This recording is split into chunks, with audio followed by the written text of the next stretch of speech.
What's going on, guys? Welcome back to another episode of Lou Bar's Garage, and today is going to be a short video. We ordered some cabin air filters for the Subaru Forester because when I first bought it, I realized that it actually didn't have any cabin air filters. It's just going to be a quick install. I've never seen cabin air filters like this before. There are two pieces. Let's go ahead and jump right into it. Here are our filters. It's a two-piece filter system, which is interesting. I've never seen anything like that before out of any of the cars that I've owned. Should be pretty simple. Subaru is out there. It's raining a little bit. Let's go ahead and make this a quick install. The filter is going to be on the passenger side over here. Filter's down here. It's going to be located right underneath the glove box. The only thing that we're really going to use today is this flathead screwdriver, and we're just going to wedge it in here. These clips. There's one. There's two, and we're just gonna drop this bad boy here like that. There's, I guess, a rubber stopper here.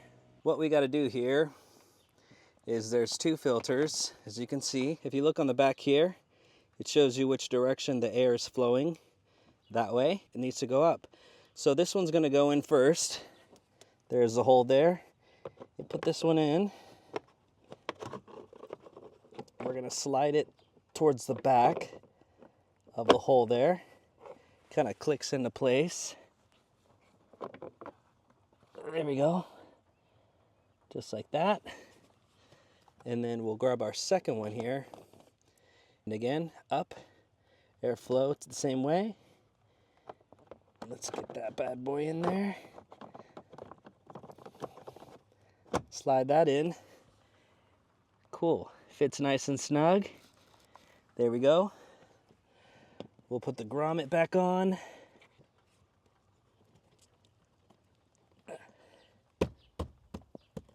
Okay, just like that. Put the plate back on. Slide to the back like that.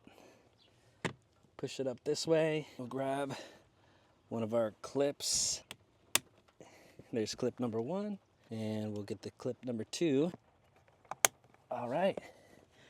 We got our new filters. Now that way, none of this dust is gonna kick up and smell like dirt in here anymore. That's it for today, guys. Just wanted to bring you along in installing the new cabin air filters. We did have to order them off of Amazon because Advanced Auto Parts, AutoZone, and O'Reilly does not have them in stock. Good old Amazon, right? Thanks for joining, guys. We'll see you then, or we'll see you another time.